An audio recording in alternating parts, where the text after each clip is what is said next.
오늘은 회복과 도약에 관한 말씀 중에 봉독해 주신 이 사도행전 5장 42절에 6장 7절의 말씀을 본문으로 해서 여러분 같이 하십니다.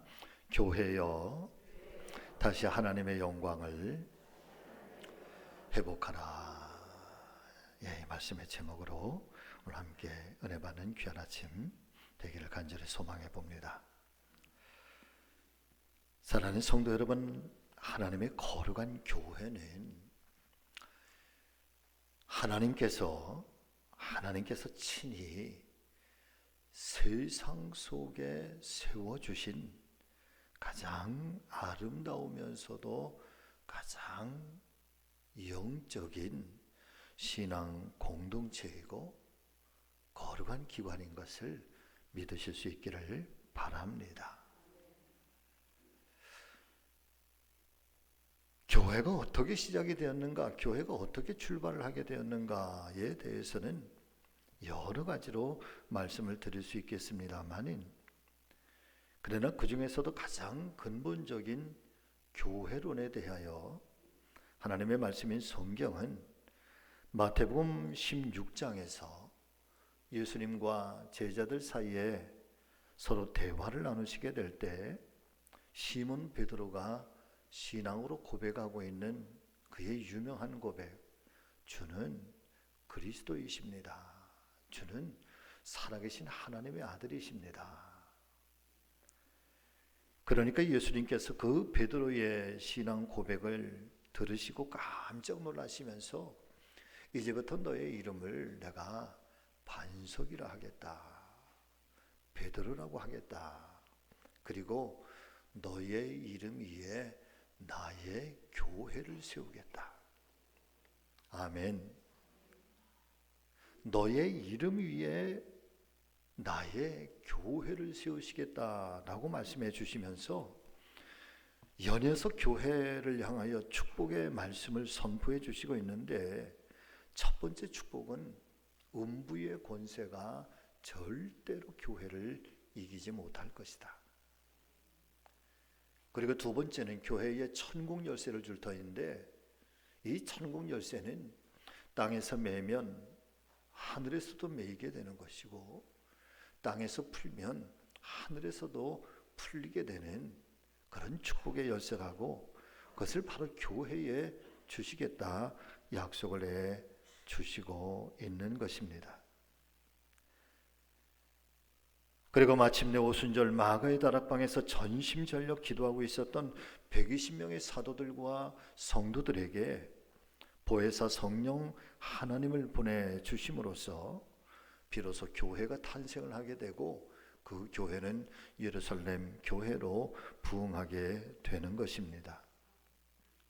이렇게 탄생된 하나님의 거룩한 교회가 지난 2000년의 역사가 흘러오는 동안에 수없이 많은 고난과 핍박을 받게 되었고, 그런 속에서도 눈물과 기도로서 교회를 굳건하게 지켜온 그런 주의 종들과 선교사님들과, 그리고 무엇보다도 성도님들 한 분 한 분들을 통해서 지금은 전 세계의 방방곡곡마다 교회가 존재하게 되었고, 주님 오시는 그날까지 이 영혼 구원의 복음을 전파하며 그 사명을 감당하고 있는 것입니다. 사실 믿음이 없는 세상 사람들의 입장에서 보면 그분들이 굳고 부인하고 싶겠지만, 그러나 사실적으로 지나온 인류의 역사를 되돌아보면 여러분, 언제나 교회는 이 세상의 중심 한가운데 있었습니다. 교회가 세상의 중심 한가운데만 있었던 것이 아니라 교회는 이 세상의 중심을 유지하고 있고 이 세상의 모든 기준이 되어 왔던 것이 사실입니다. 그 중에서도 특별히 영적이며, 그리고 정신적이며, 그리고 심적인 요소에 있어서 세상의 그 어떤 것들도 견줄 수 없을 만큼 지대한 영향력을 끼쳐오게 되는데, 이 말씀을 우리가 신앙적으로 달리 해석해 드리면 이 세상의 역사에는 언제나 하나님이 그 중심에 계셨다는 말씀입니다. 하나님께서 한 번도 이 세상의 역사 속에서 떠나가신 적이 없었고, 그리고 이 역사 속에서 하나님은 어떤 시대든 어떤 국가든 어떤 민족이든 이 우주를 통치하고 이 세상을 섭리하시고 이끌어 오시는, 그리고 교회를 들어 사용하셔서 그러게 하나님의 이름을 높이게 하셨고, 그리고 교회를 통해서 세상을 아름답게 변화시켜 오신 것, 이것이 바로 우리 기독교회가 하나님이 세상의 중심이고 하나님이 세상의 통치자라고 하는 유일한 주권자이시라고 하는 사실을 고백하는 우리 교회의 신앙 고백이고 성도들의 신앙 고백이 되는 줄로 믿습니다. 더불어서 언제나 그 중심에는 교회가 감당해야 할 사명과 역할이 존재하고 있었다는 말씀인 것이죠. 마태복음 5장 14절 이하의 말씀에 주님께서는 아주 분명하게, 그러나 간략하지만 아주 선명하게 말씀을 해주셨습니다. 여러분 같이 하실까요? 너희가 세상의 빛이다. 너희가 세상의 소금이다. 아멘.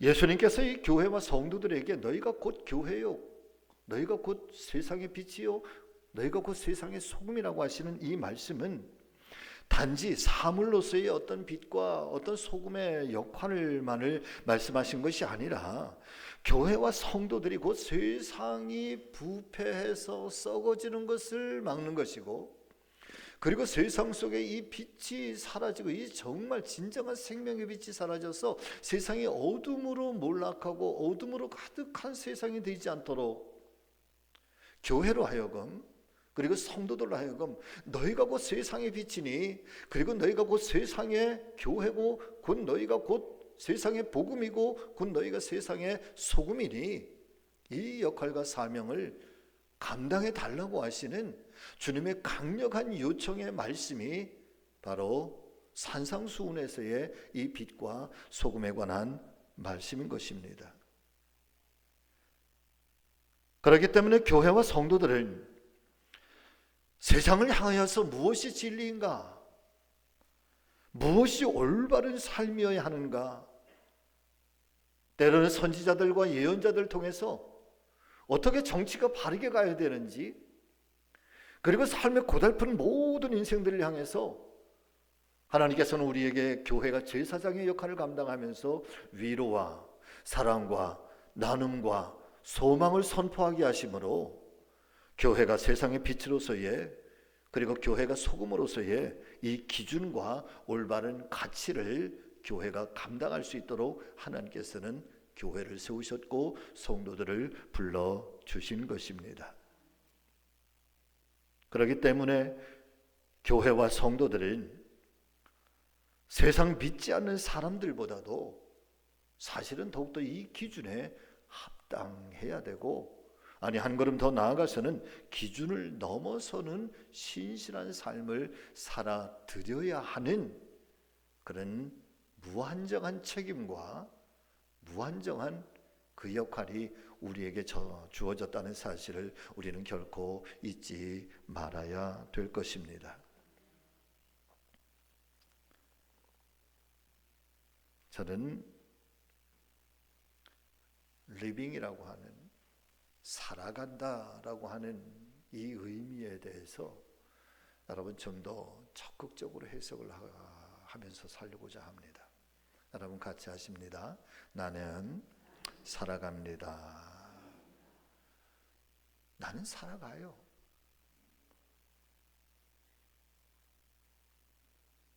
나는 살아갑니다. 어쩌면 이 말씀 속에는, 이 이야기, 이 고백 속에는 마치 무언가 그냥 흘러가는 것 같은 느낌을 우리는 부인할 수가 없습니다. 언젠가도 제가 말씀을 드리지만 죽은 물고기들이 그저 강물을 따라서 동동동동 물길을 따라서 그냥 그렇게 흘러가는 것처럼 나는 살아갑니다. I'm living.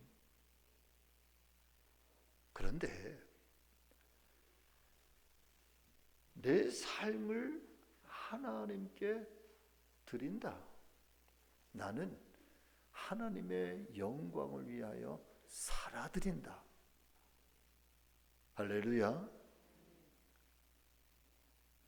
이것은 나 자신의 영화, 나 자신의 영광, 나 자신의 이름을 넘어서서 나를 사랑하셨던, 나를 사랑해 주셨던, 그리고 나를 향해서 어떤 섭리와 어떤 계획과, 그래서 이 생명을 이 땅 가운데 보내주신 그 하나님의 그 은혜와 그 사랑에 어떻게 하면 내가 보답할 수 있을 것인지, 그래서 내가 그분의 이름을 위하고 그분의 영광을 위해서 살아드려야겠다라고 하는 보다 적극적인 의미를 가지고, 주님, 내가 어떻게 살아드릴까요? 주님, 제가 주님을 위해서 뭘 어떻게 해드릴까요? 주님이 기뻐하실 수만 있다고 한다면, 우리의 선조들은 주님, 제 목숨을 원하십니까? 저의 피값을 원하십니까? 그럼 그 길이라도 제가 기꺼이 가겠나이다. 그러면서 저 높은 곳을 향하여 이 찬송의 부름을 부르면서, 여러분, 그 하나님을 위해서 그에게 살아드렸던 삶이 우리의 선조들의 신앙의 삶이고, 그 순교의 거룩한 핏값 위에 오늘날 이 하나님의 거룩한 교회는 오늘을 맞이하고 있는 것 아니겠습니까?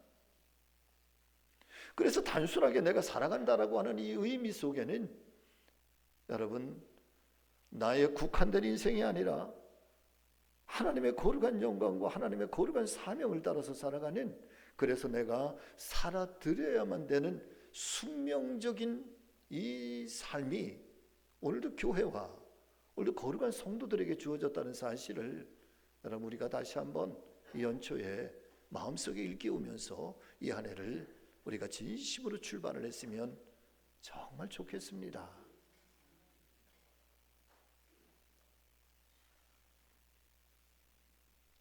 코로나19 사태 이후에, 그런데 이 한국 교회 모습이 과연 어떻게 되었을까? 며칠 전 기독교 신문에 난 기사를 살펴보았더니 2023년도 작년 한 해 동안 교단과 교파를 초월해서 대략 15,500개 교회가, 여러분, 폐쇄를 했다고 합니다. 교회 간판을 내리고, 그리고 그 복음의 현장에서 복음을 증거하며 이 교회를 섬겨야 했던 교회의 목회자들이 택배기사로 혹은 대리기사로 일을 하지 않으면 그나마 살아갈 수가 없는 처지에 몰렸다, 안타까워하는 기사를 보았습니다.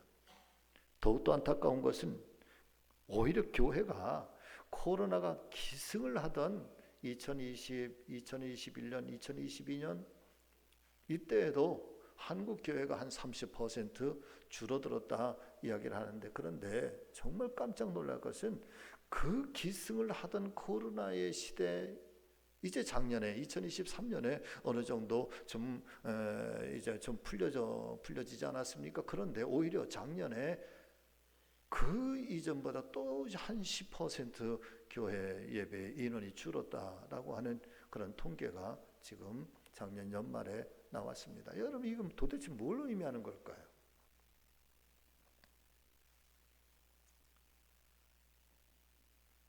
코로나 초창기만 해도 신천지, 저 대구의 신천지가, 그래서 급속도로 대구가 정말 공포의 도시가 되어버렸잖아요. 그러면서 사실은 국가가, 여러분, 하나의 프레임을 만들어 모임, 단체, 특별히 교회, 예배, 그러면서 사회적으로 교회가 모이면 안 된다는, 교회가 마치 예배가 코로나 확산의 주범인 것처럼 그런 프레임이, 그런 속에서 새롭게 등장했던 코로나 시대의 신앙이 뭐예요, 여러분? 하나님은 무소부재 어디에도 계신 하나님, 그러니까 영상을 통해서도 우리가 하나님 앞에 예배를 드려도 하나님 기쁘게 받으실 거야. 물론 어떤 장소에서 어떻게 우리가 하나님 앞에 정말 전심전력으로 영과 진리를 다해서 하나님 앞에 예배를 드리는데 하나님이 그 예배를 안 받으실 리가 없지요. 그래서 초창기 때는 그래도 예배 때에 책상을 놓고 그 앞에서 주일날 교회 오는 것처럼 정장을 다 하고 그리고 헌금을 다 준비하고 정성스럽게 앉아서 예배를 드렸겠지요. 그렇게 교회 가지 못하는 그런 안타까운 그런 마음이 있었을 겁니다. 그런데 그것이 1년 지나고 2년이 지나고 3년이 지나가면서 사랑하는 여러분, 결국은요, 신앙이란 모이고 현장에 예배의 감동을 경험하고 이 찬양의 감동을 경험하고 하나님의 말씀이 생생하게 들려오고 그럴 때에 우리의 신앙이 뜨거워지고 우리의 신앙이 점점 더 깊어지는 거지.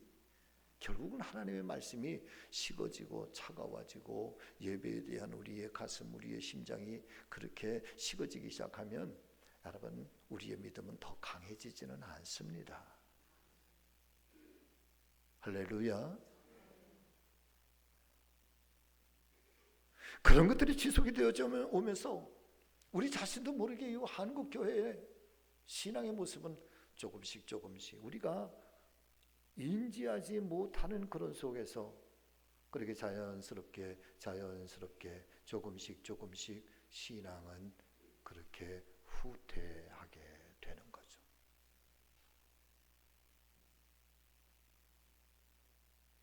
저는 이게 결과라고.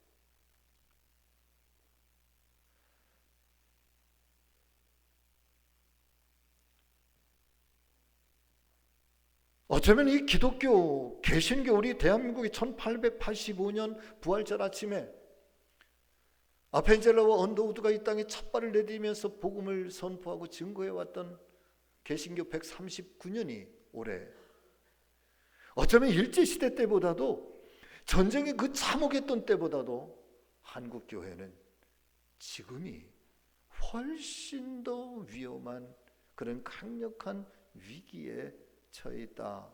그렇게 진단하여도 여러분 틀린 말이 아닌 것처럼 느껴져요. 아니 오히려 여러분 3.1운동이 일어났을 때 우리 대한민국의 기독교인이요 200만 명밖에 안 됐었어요.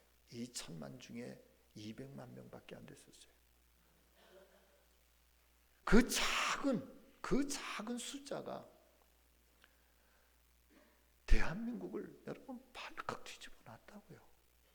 꿈을 잃은 사람에게, 희망을 잃어버린 민족에게 다시 한번 들불이 번져나가는 것처럼 여러분 이 생명에 불길을 붙이고요, 감옥에 갇히고 고문을 당하고 심지어는 그로 말미암아 죽임을 당하고 교회가 폐쇄를 당하고 성구들이 그냥 불태워지고 그런다고 할지라도 그런 속에서도 굴복하지 아니하는 신앙의 뜨거운 역사들이 이 한국 교회를 그렇게 지켜왔다고요.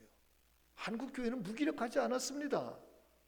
고난 앞에 한국 교회는 좌절하지 않았습니다. 오히려 그러면 그럴수록 출애굽기의 말씀을 상고하고 출애굽기의 말씀을 통해서 하나님께서 반드시 이 나라 이 민족 가운데서도 가나안 땅에 그 시대를 열어주리라고 하시면서 지금은 광야의 시대를 가는 때인데 이 광야의 시대에 조금만 더 견뎌보자고, 조금만 더 우리가 뜨겁게 기도하자고, 우리가 조금만 더 하나님의 이 은혜를 사모하자고 그러면서 한마음으로 나갔던 때가 바로 그 시대에 한국 교회와 성도들의 모습이었던 거죠.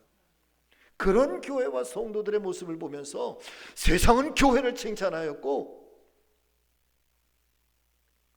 그리고 그 교회 속에서 역사하시는 하나님을 나는 믿지는 않지만, 나는 만나지는 못해봤지만 그 하나님이 위대하시다 영광을 올려드린 줄로 믿습니다.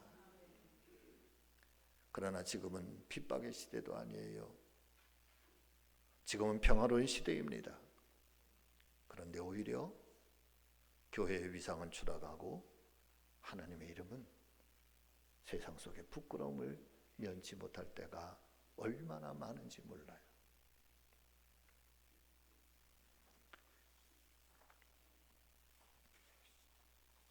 할 수 있거든 회복해야 되는 게 아니라 여러분 반드시 회복해야 됩니다. 아멘. 저는 우리 교회도 영향을 받았죠. 한참 그때는 강단에서 제가 장로님들과 예배 방송 담당하신 몇 분, 총 10명 정도밖에 여기서 우리가 딱 2번 그랬죠. 그렇죠 장로님? 딱 2번.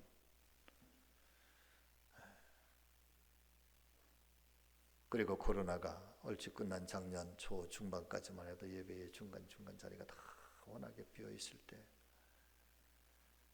다시 한번 이 자리가 차고도 넘쳐 예배 드릴 수 있는 그 순간에 우리에게 또다시 올 수 있을까? 여러분 사실 두려웠던 때가 있었어요. 그런데 돌아보면 그래도 어떤 교회보다도 우리 교회가 잘 지혜롭게 잘 극복해 왔습니다. 할렐루야. 아니 지혜롭게 극복해 온 것만 아니라 자랑스럽게 우리 교회가 이 코로나를 이렇게 이겨냈노라. 그래서 사는 우리 교회 성도님들께 더할 나위 없는 고마움과 감사함을 여러분 여기에 잊지 않고 있어요. 할렐루야. 천국 밑에 어디? 네, 같이 해보시죠. 천국 밑에 성지교회. 천국 밑에 성지다. 여러분 이 교회가 어떤 교회입니까? 하나님께서 친히 세상을 구원하시기 위해서 예수 그리스도의 십자가 보혈의 피값으로 세워주신 곳이 바로 교회입니다. 수없이 많은 주의 종들과 성도들의 눈물과 헌신과 목숨을 바쳐서 지켜오신 순교의 거룩한 터전 위에 세워진 교회가 바로 한국교회의 우리 성지교회입니다. 오늘 우리는 2024년이라고 하는 새로운 한 해를 출발하는 신년 감사 주일로 지키고 있는데 한 해를 출발하시면서 무엇보다 저는 우리 교회가 그렇게 세상 속에 잃어버린 교회의 영광과 하나님의 영광을 올해 다시 한번 회복하는 그런 2024년이 되기를 간절히 소망하고 있습니다. 아니 회복을 넘어서 도약의 해로, 그리고 도약을 넘어서 놀라운 부흥의 그런 해로, 그리고 마침내 하나님께서 우리를 이 땅 가운데 세워주시고 우리 교회를 70년 동안 지켜오신 그 은혜에 어떻게 우리가 보답해 드릴 수 있는지, 그리고 마침내 하나님께서 꼭 이루시기를 원하셨던 이 거룩한 교회로서의 그런 모습을 여러분 하나님께 그렇게 정말 마음껏 영광 올려드릴 수 있기를 소망하고 있습니다. 이 일을 이루어가기 위해서 사는 우리 성지 모든 믿음의 식구 여러분, 성도 여러분, 먼저 주님을 더욱더 깊이 사랑하는 한 해가 되시기를 축복합니다. 그리고 이 교회를 정말 사랑해 주십시오. 우리 교회를 정말 아껴 주십시오. 우리 교회가 정말 부흥할 수만 있다면 이 교회가 이 땅 가운데 존재하는 에덴 동산과 같은 천국 동산과 같은 그런 교회가 되기를 소망한다면 여러분 요나처럼 나를 먼저 바다에 던지시라. 하나님 나를 먼저 바다에 던지세요.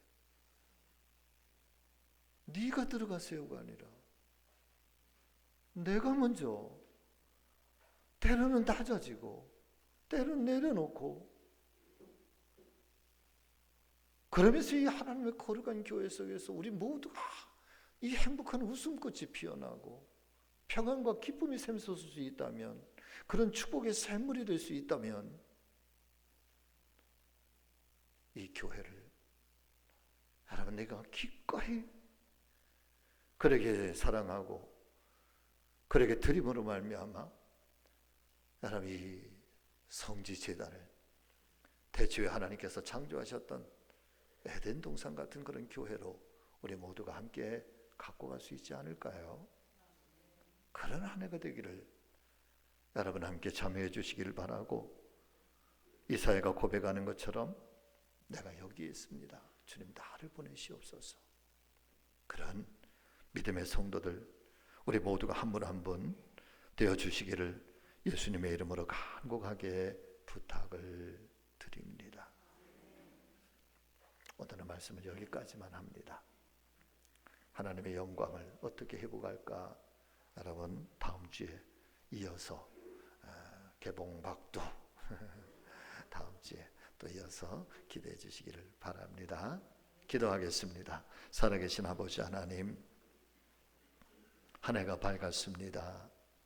새해 첫 번째 주일, 우리가 회복을 넘어 어떻게 도약해 갈 것인지, 또 도약을 넘어서 어떤 큰 부흥의 역사를 이룰 것인지, 이제 우리 모두가 숫자에 하나님 매몰되지 않게 하여 주시옵시고, 진심으로 하나님을 영화롭게 하는 교회로서의, 성도로서의, 그래서 하나님을 하나님 되게 하고 말씀을 말씀 되게 하고 교회를 교회 되게 하는 우리 성직교회가 되게 하여 주시옵소서.